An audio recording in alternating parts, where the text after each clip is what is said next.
Hi guys, it is Karen, and today I am coming to you with a collab video.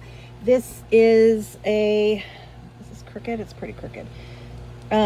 This is a collab I'm doing with Tammy Pally of Peace Craft Talls, March Payne of March's Midlife Dolly Crisis, I think the name is, and Kim from The Dolls, the Witch, and the Wardrobe. And we wanted to do another toner collab. So what we did was we all have Ellowyne. So we went ahead and we decided to go ahead with Ellowyne. And the theme was that we were going to do our version of a literary character, any literary character that we wanted to do. So, as you guys know, I'm like really fond of historical sewing, and I am obsessed with Jane Austen, and I have been wanting to do some Regency inspired outfits lately. So especially since the virtual doll convention had some Grace was, and then there was a Tonner did through a different store. He did a Regency style doll that was styled as a Regency style doll with her hair and everything else. I ordered a wig, and that did not come in on time, so I kind of changed who I was going to do out of Jane Austen's literary canon. And so I decided that I would do, because most Regency styles, their hair is worn up with fringe curls hanging down around the face. And the wig didn't come in time, so I decided I would go with this Ellowyne that I have. And this is Marianne Dashwood from Sense and Sensibility. If you don't know who Marianne and Eleanor Dashwood are both frustrated in love for various reasons. Marianne, she is the kind of girl that wears her heart on her sleeve, and she, when she loves, she doesn't like hide it behind manners or anything else. She lets the whole world see, which her sister Eleanor, who is made of much more practical and quiet stock, kept warning her against, because she fell in love with this guy named Willoughby, and she thought they were soulmates, and he seemed to love her back. But alas, he was forced to marry another woman for her fortune. And so poor Marianne, who had been displaying her affection so openly, was humiliated and heartbroken. He returned her letters. He returned the lock of her hair that he so scandalously asked her for, and she gave it to him, and then he wouldn't return her letters. So she went back to the countryside from London and was absolutely heartbroken, just inconsolable. Everybody was worried about her. She was just like performative in her grief. So this right here is, she was a very lively, energetic girl, but here we have her in gray. She's not in mourning clothes, but she is in gray because she is suffering. So she's dressed herself in gray, and she's about to go on the walk out into the wilds of the countryside, and then she gets then caught in the rain, and alas for her, she gets very sick, very, very sick. And it isn't until the much older Colonel Brandon, she's like 19, Colonel Brandon, who's had a crush on her ever since he met her, he's 35. He has a crush on her, he nurses her back to health, and she falls in love with him, and they get married, and they live happily ever after. So this pattern is designs by Jude. Let's see, I purchased this from her. It comes with a Spencer jacket. I did not have time to make the jacket. It is the Regency inspiration. So it's mostly Regency. The only thing that is not necessarily like the sleeves are petal sleeves that she designed, and they are not technically Regency. They're more like a Bridgerton. Sorry, I'm knocking everything over, so I'm trying to put this paper back. Story of my life, as you guys know. Can't do anything without knocking something over in the chaos that is this horrible, horrible office. But I think they turned out really pretty. You can see that detail here. I did have a bit of trouble with this pattern. I don't think it's Tamara Casey's fault, who's the designer. I think it's mine. I will make those. I know what I need to fix when I make it again, because I will be making it again, although I might try mixing up different kinds of sleeves with it. Overall, it's really cute. I had a problem in the back where I had to add I think I made my seam allowances too big, so this was slightly too small. Therefore, I then had to add a placket in the back to put a cup to close it. It does close, it's not pinned like I normally do. I also made a fichu, which is this triangular or rectangular piece of cloth that women wore like from the 1800s, 17, like they've been wearing it for like couple 200, 300 years at this point. It's a modesty piece. It's also to keep your neck warm. You can wear it out. It comes in different sizes. You can wear it tucked in like this. That's another thing. This back is so low. I had a problem. I made my fichu a little too small because I just winged it. I just made a triangle and hemmed it with lawn cotton. It's in there, but that's one way they would wear it. It's modesty for the daytime, also sun and cold protection.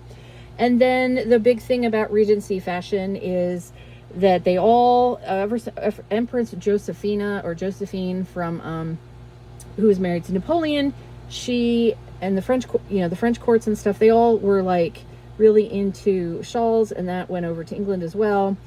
And they were very much inspired by Persian,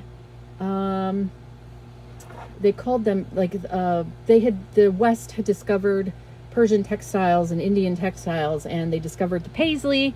They didn't make it up. They discovered it. They decided it was amazing and beautiful, which it is. They called it the Persian pickle, I think I saw online. And so I did not have a paisley shawl. I ended up going thrifting today at the last minute because I had to go pick up my cat's ashes, and there's a Goodwill right next to a block away. So I thought, well, maybe if I can go in there, I can find some kind of a paisley fabric. So this is actually a Gap shirt that was like a boho shirt. This pattern is off of the sleeves, and this is the main body fabric of the shirt. I cut off the sleeves and cut down the bottom, and then this is only part of it because it was very wide, too big for my purposes here. So I pieced it. I cut this in half. I think it was about this wide. And then I sewed this on the bottom. You can see here I've got this top sewed on top. I also folded this. This was twice the length. I folded it inside out and then sewed down the one edge, leaving a bit open here so I could then turn the fabric inside out. Once that was done, I top stitched along both edges. I have technically left this open right down here because I think I might want to add a fringe at some point, so I've left that open so that I have room for some kind of fringe should I want it. This is more of a damask pattern than it is paisley, and also the whole thing is, and also it should be, the pattern should go this way, but I didn't have enough, I had enough width-wise, so we're going to pretend that doesn't matter and that it looks great like this. I mean, I think it's giving Regency for me, and that's what I wanted, and it matches the gray and it matches the character. So, and it's pretty long. If I put it up like this, she can wear it different styles. I did have to shorten it more than I thought. I could have chopped off another couple inches, but I went ahead and made it longer. It's fine. There are different, I mean, these shawls came in all kinds of lengths. Some were triangular, some were rectangular like this. In fact, it's kind of funny. When I was antiquing, when my cousin came up, I went up to Michigan, I was antiquing, and I actually purchased for myself a Persian, I don't know if it was from Iran or Iraq, but the guy said that it came back from the Middle East, but it's a Persian shawl, and it's gorgeous, and I'm going to wear it this winter and fall, and it's a long rectangle. So I just don't know if I'm going to add fringe or not to the bottom. Again, it is kind of long, but I think that's okay because then, you know, my smart dolls could wear it probably.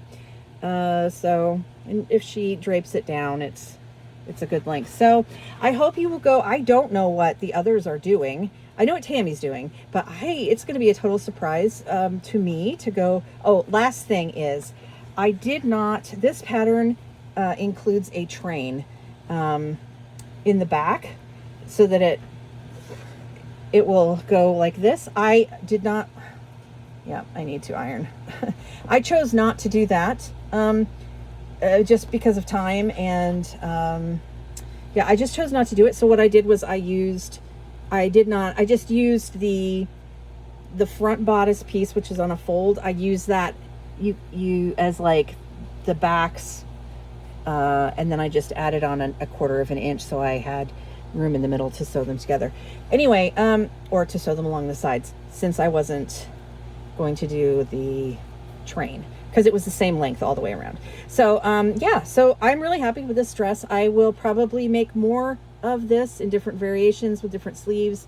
And you can just know that if Designs by Jude has any more Regency patterns for Ellowyne and or Grace, I am working on a Regency Bridgerton, and she had a recent pattern out called the Featherington. I am halfway done with that for Grace.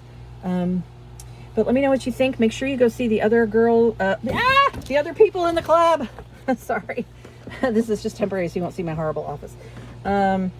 Yeah, go see the other people in the club and see what they made. And I'm going to too, because like I said, I don't know what everybody's doing. And we were not restricted on time period or anything else. Yeah, and expect more Regency from me in the future at some point. And if you like this, please comment, please share and subscribe. You will be seeing more from me as I do more Regency and blah blah blah blah blah. All right, I'm outie. Peace. I'll see you guys really soon with more videos. I got a lot more coming, so stay tuned for that, and I'll talk to you guys later. Bye.